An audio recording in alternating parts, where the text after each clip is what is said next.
দেখো একটা কঠিন কাজ হয়ে গেছে, হাফ হয়েছে। এই যে পটলগুলো হাতে চলে যাচ্ছে। না রাই না, যাস না।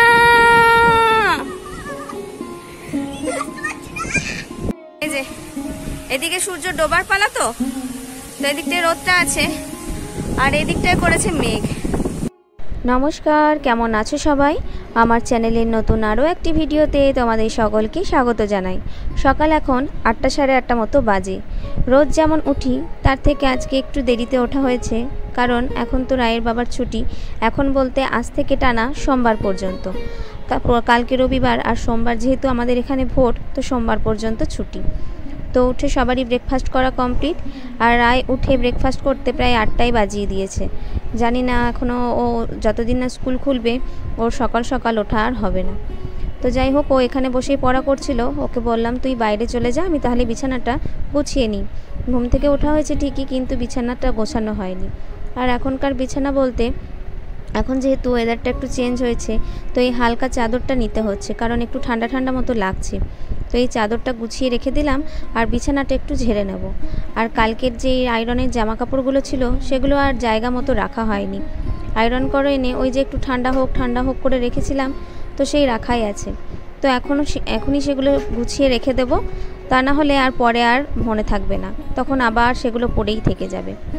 তো এগুলো করে নিয়ে ওই যে আমি ব্যাগ বার করে নিয়েছি, কাপড়গুলো রাখবো আর রায়ের বাবার জামা প্যান্টগুলো রাখবো। আর বাটামে কিছু জামা কাপড় মেলা ছিল, সেগুলো গুছিয়ে জায়গা মতো রেখে দিয়েছি। তো বিছানাটা, এই জামা কাপড়গুলো ভরা হয়ে গেলে বিছানাটা একটু ঝেড়ে নেব। আর আমার এদিকে ঘর বারান্দা ঝাড় দিয়ে ঘরগুলো কেবল মোছা হয়েছে, কিন্তু বারান্দাটা এখন আর মোছা হয়নি। তো এখন আর বারান্দাটা মুছবো না, কারণ ওদিকে আবার সবজিপাতি কিছু কাটাকাটি করতে হবে, ওগুলো কিছুই হয়নি। তারপরে কাপড় চোপড় আছে কিছু ভেজানো, ওগুলোও কাচতে হবে।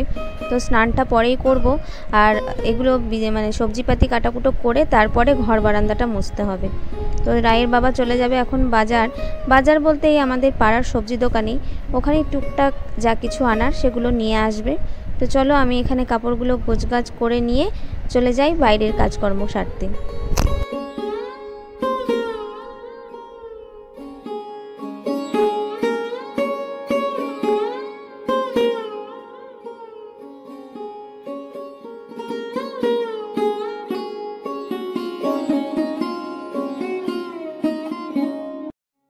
সবজিপাতিগুলো নিয়ে বসলাম এখন কাটতে, গুছিয়ে নিচ্ছি কি কি রান্না হবে না হবে।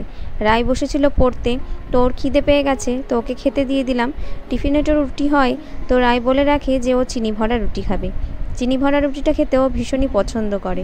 তো যেহেতু গরম গরম ছিল, ওকে বললাম তাহলে খেয়ে নে, একটু ঠান্ডা হয়ে গেলে না এটা আবার একটু শক্ত হয়ে যায়। তো আজকে দুটো পদ রান্না হবে, একটু ঝামেলার। একটা তো রান্না করতেও ঝামেলা, আর একটা কাটতে ঝামেলা। যেমন হবে একটা পটল ভরে রান্না, মানে পটলের দোরমা, আর একটা এনেছে আজকে পুনকার শাক অনেক দিন পর। তো পটল ভরে রান্নাটা পুরোটাই যেমন ঝামেলার, মানে জিনিসটা কাটা থেকে রান্না করা পর্যন্ত, আর শাকটা শুধু কাটাটাই ঝামেলা, কারণ পুনকা শাক একটু বেছে নিয়ে তারপরে তো কাটতে হবে, তো ওই বাছাটাই হচ্ছে ঝামেলা। তো যাই হোক, এখন কাটা যখন শুরু করেছি, কেটে নিই সব কিছু।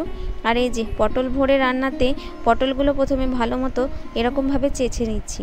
তো আজকে একটা ভুল হয়ে গেছে, পটলগুলো আমি প্রথমে না ধোয়া হয়নি। তো ভুল যখন হয়ে গেছে কিছু করার নেই। তো পটলগুলো ভালো মতো এভাবে চেঁচে নিয়ে একটা দিক অল্প একটু কাটতে হবে, আর একটা দিক একটু বেশি করে। এই যে বেশি করে কেন কাটতে হবে বলেছিলাম বলো তো? এই যে দিকটায় বেশি করে কাটা আছে, চামচের সাহায্যে কিংবা ধারালো চাকুর সাহায্যে এরকমভাবে কেটে নিয়ে পটলের ভেতর থেকে ভালো মতো পটলের শাঁস বীজ যেটুকু আছে সমস্ত কিছু এভাবে বের করে নিতে হবে। তো এই ছোট্ট চামচটা দিয়ে আমার সুবিধে হয়, তো সেই জন্য এইটা দিয়েই ভালো মতো বের করে নিই আগে পটলের শাঁসগুলো। এই যে পটলের পেটটা এখন পুরোটাই ফাঁকা। তো চলো এরকম করে বাকি পটলগুলোও সারিয়ে নিই। দেখো একটা কঠিন কাজ হয়ে গেছে, হাফ হয়েছে। এই যে পটলগুলো ভালো মতো খোসাটা এরকমভাবে ছাড়িয়েছি, তারপরে পটলের ভেতরটাও খালি হয়ে গেছে। তো এটা এখন বাটতে হবে, এটা পেস্ট করে ওর সঙ্গেই মেশানো হবে। তো এই একটা কঠিন কাজ হয়েছে। এখন এই যে শাকটা বেছে কাটা, এই একটা কঠিন কাজ, এগুলো ভেতরে ভরবো। আর এই যে লঙ্কাটার বোটাগুলো ছাড়িয়ে ধুয়ে রাখবো। চলো এটা দিয়ে আসি। আজকে একটা ভুল হয়ে গেছে, পটলটা ধোয়া হয়নি। যাই হোক, আমার এতক্ষণে সবজিপাতিগুলো কাটাও হয়ে গেছে। ওদিকে মাকে পটলটা দিয়ে এসেছিলাম, মা ধুয়ে ভাজতেও বসিয়ে দিয়েছে। আর এদিকে শাকটাও কাটা হয়ে গেছে, জায়গাটা পরিষ্কার করে নিই। আর রায়ের বাবা একটু হেল্প করে দিয়েছিল শাকটা বাছতে, সেই জন্য একটু তাড়াতাড়ি হলো শাকটা কাটা। বাচ্চা থাকলে কাটতে সেরকম সময় লাগে না। তো আমার তো ঘর বারান্দাগুলো মোছা হয়নি, এখন দেখি কতটা কি করতে পারি, কারণ এখন অনেকটাই বেলা হয়ে গেছে। কাপড়টা কেচে নিয়েছিলাম, দিদি নিয়ে চলে গেছে ওপরে মিলতে, কারণ আজকে একটু বেশি কাপড়ই ছিল আর রোদের তেজ সেরকম ছিল না, তো সেই জন্য ওপরেই মেলবো বলেছিলাম, তো দিদি নিয়ে ওপরে চলে গেছে। তো আমি এখন জায়গাটা ঝাড় দিয়ে নিই, কারণ সবজি কাটার পর একটু ধুলো ধুলো হয়ে যায় জায়গাটা, ঝাড় দেব। আর বললামই তো বারান্দাটা আজকে মোছা হয়নি, তো দেখি মোছাটা শুরু করি কত দূর কী হচ্ছে। তো জায়গাটা পরিষ্কার করা হয়ে গেছে, মানে সবজি খোসাগুলো তুলে নিয়ে এখানটা ঝাড় দিয়েছি, এখন মোছাটা বাকি আছে। আর এই যে রায়ের এতক্ষণে পড়া হলো, পড়ার মাঝখানে টিফিন হয়ে গেছে, তারপরে একটু বেড়ানোও হয়ে গেছে, বাবার সঙ্গে গেছিলো, বাবা আছে যেহেতু বাবার সঙ্গে একটু মানে টুকটাক কাছাকাছি কোথাও গেলে, মানে জেঠুর কাছে খাবার দিতে গেলে ও যেতে চায়, তো একটু বেড়ানোও হয়ে গেছে। এই যে খাতা আনতে হতো, খাতা আর পেন শেষ হয়ে যাচ্ছে, একটা একটা করে আনছে, শেষ হয়ে যাচ্ছে। তো যাই হোক, একসঙ্গে 6টা খাতা আর একবারে বেশি করে পেন, 6টা। তো ওর পড়াও হলো, যাও বইটই গুছিয়ে রাখো, আমি এখন দেখি কতটা কি মুছতে পারি। তো সবটা না মুছলেও এই ডাইনিংটা মুছতে হবে, কারণ এখানে সবাই খাওয়া দাওয়া করি তো দুপুরবেলা। তো দেখি মোছাটা শুরু করি। আর কটা বাচ্চা এখন দেখাই তোমাদের, এই যে 11:45। আর এই যে ওর কাজকর্ম শেষ হলো, স্নান টান করে খাওয়া দাওয়া করে এখন বসলো ওনার কাজকর্ম, পার্সোনাল কাজকর্ম করতে, নাকি পার্সোনাল ফোন ঘাঁটতে। এখন না কাজগুলো সারি। আজকে আর গোটা বারান্দাটা মোছা হয়নি, শুধু এই ডাইনিংটাই মুছেছি, কারণ এই যে পটলের ভেতর যে তরকারিটা ভরা হবে সেই তরকারিটা হয়ে গেছে। তো মা এদিকে অন্য কাজ করছে দেখে আমি ভাবলাম আমি এই পটলের ভেতর পুরগুলো ভরে দিই, তাহলে মায়ের একটু সুবিধা হবে। আর আমি এদিকে একদিকে সবজিপাতি কাটি আর মাকে দিয়ে আসি, আর মা ওদিকে একদিক থেকে রান্নাটা বসিয়ে নেয়। তো আর হবে আজকে সবজি বড়া আলু পোস্ত, যেটা এর আগের দিন হয়নি, স্কিপ গেছে, সেটা আজকে হবে। তো মা এদিকে ওই সব রান্নাগুলো চাপাচ্ছে, শাকটা চাপাচ্ছে, তো আমি ভাবলাম এদিকে এই তরকারিটা ভরে দিই। তো তরকারিটা এই জাস্ট নামিয়েছে, আর তরকারিটা খেতে একদম ফাটাফাটি হয়। তো আমি এখনও স্নান টান করে নিই, ওদিকে গাছে জল টল দেওয়া আছে, তো সেই জন্য আমি এখন আর খেলাম না।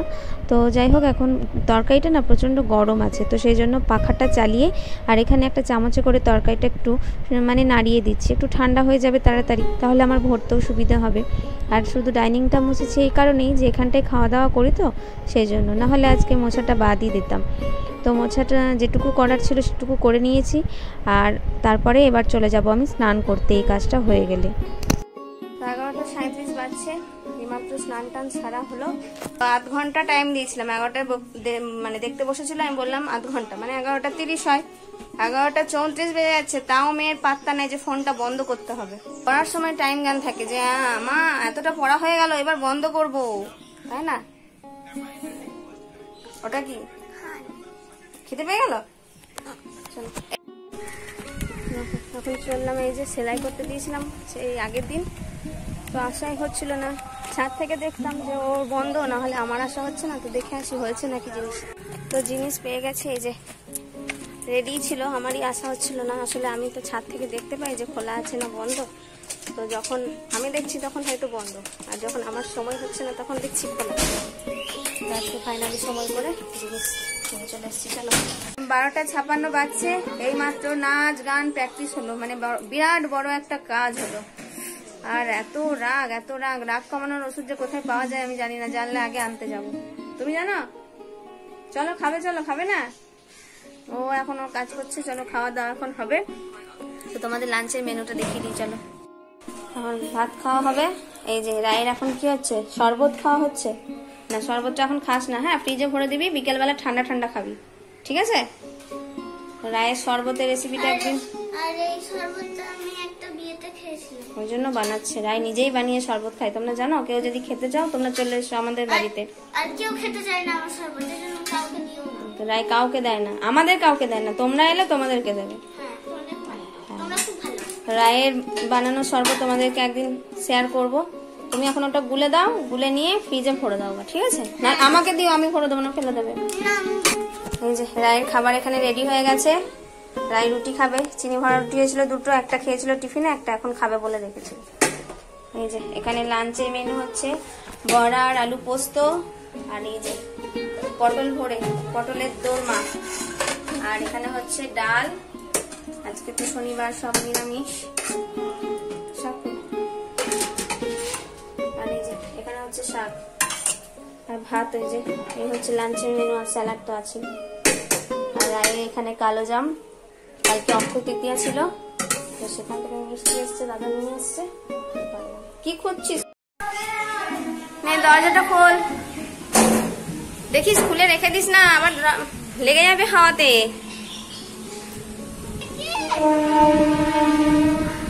যা যা, এখানে প্রোটেক্টরটা খুলে গেল, কি দারুণ হাওয়া দিচ্ছে। না জামা কাপড়গুলো তুলে আন,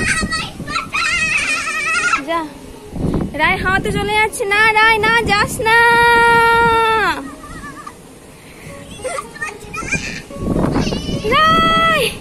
না রায় না। 4:10 বাজছে, নিচে বসে এখন অ্যাফ্রেশ খাচ্ছিলাম, আর জানলা দিয়ে দেখছি খুব সুন্দর হাওয়া দিচ্ছে, মানে হাওয়া একদম খুব ঝড়ের মতো নয়, খুব সুন্দর হাওয়া। আর একদিকে রোদ উঠে আছে একই আকাশে, একদিকে রোদ একদিকে মেঘ করে আছে। দাও তোমাদের দেখ, এই যে এদিকে সূর্য ডোবার পালা, তো এদিকটায় রোদটা আছে, আর এদিকটায় করেছে মেঘ। আর ওই দেখো একদল বক উড়ে যাচ্ছে। এই যে কি দারুণ লাগছে, তাই না? আর হাওয়ার গতিবেগটা দেখেছো? আর আমাদের এখানে যে প্রোটেক্টর লাগানো ছিল, যে গাছে যাতে ডাইরেক্ট রোদটা না লাগে, তো ওটা ছিঁড়ে গেছে হাওয়াতে। তো বাইরে জানালা দিয়ে দেখছিলাম হাওয়াটা খুব সুন্দর দিচ্ছে, তো ভাবলাম অ্যাফ্রেশটা খাই, গাটা ধুয়ে ছাদে গিয়ে একটু বসবো, একেবারেই যাব। জামা কাপড়গুলো মেলা ছিল, খেয়াল ছিল যে আমি দেখলাম একেবারে যাব, তখনই জামা কাপড়গুলো নিয়ে আসবো। এখন থাক ছাদে, তো একবার করে খাচ্ছি অ্যাফ্রেশটা, একবার তাকাচ্ছি যে এই বুঝি বৃষ্টি নামলো, তো সেই জন্য আবার তাড়াহুড়ো করে এলাম, জামা কাপড়গুলো নিয়ে যাই, তো গাটা ধুয়ে যদি বৃষ্টি না পড়ে তাহলে আবার ছাদে আসবো, কারণ আজকে ওয়েদারটা খুবই সুন্দর, এত সুন্দর হাওয়া দিচ্ছে। আর ওই যে রায় হাওয়াতে চলে যাচ্ছে উড়ে, আমাদের ছাদের রেলিংটুকু আছে বলে আটকে যাচ্ছে, দেখতে পাচ্ছ? না রায় যাস না, যাস না, যাস না। ধরে ফেলেছি, রায়কে ধরে ফেলেছি। না চলো জামাটা নিয়ে চলে যাই, কারণ আমার অ্যাফ্রেশটা আবার রাখা আছে। চলো এসো, লাগিয়ে দাও। এই যে এগুলো ভেতরে ছিল, এগুলো থাক, এগুলো কালকে নিয়ে যাবো। এই যে এই জামা কাপড়গুলো নিয়ে নিচ্ছি। চলে আসলে দরজা লাগাও, দরজা লাগিয়ে দাও। রায় উড়ে পালিয়ে যাচ্ছিল, দেখতে পেলে? এত মানে জোরে জোরে হাওয়া দিচ্ছে, এই শরীরে তো উড়ে যাবেই। তুই একদম ঠাকুর ঘরের ছাদে দাঁড়াবি, হাওয়াতে তোকে উড়িয়ে নিয়ে মামার বাড়ি পাঠিয়ে দেবে, ঠিক আছে? ট্রেন ভাড়া বাস ভাড়া লাগবে না।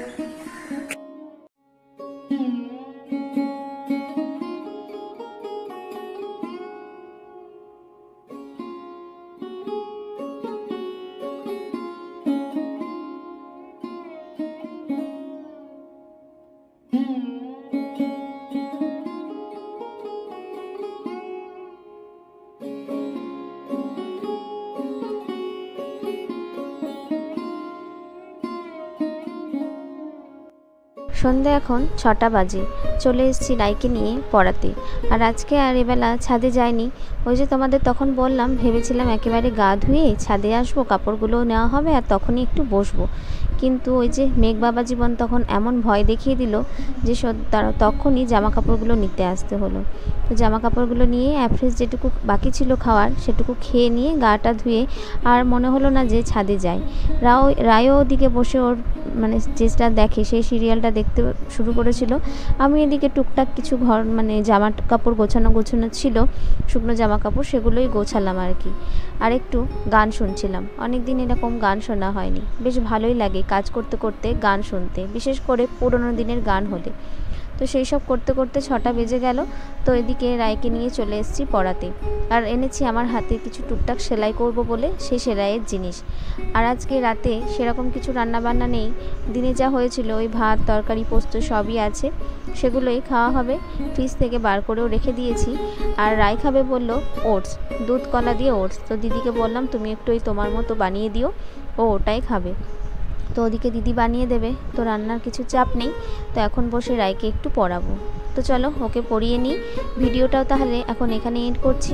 ভিডিও ভালো লাগলে অবশ্যই একটা লাইক কমেন্ট শেয়ার করতে ভুলো না। তোমরা যারা আমার চ্যানেলে নতুন তারা প্লিজ চ্যানেলটিকে সাবস্ক্রাইব করে পাশে থেকো, আর যারা সাবস্ক্রাইব করেছো তাদেরকে অনেক ধন্যবাদ। তো তোমাদের সঙ্গে দেখা হবে নতুন আরও একটি ভিডিওতে। ততক্ষণ তোমরা সবাই ভালো থেকো, সুস্থ থেকো, সাবধানে থেকো। Love you all, good night and tata.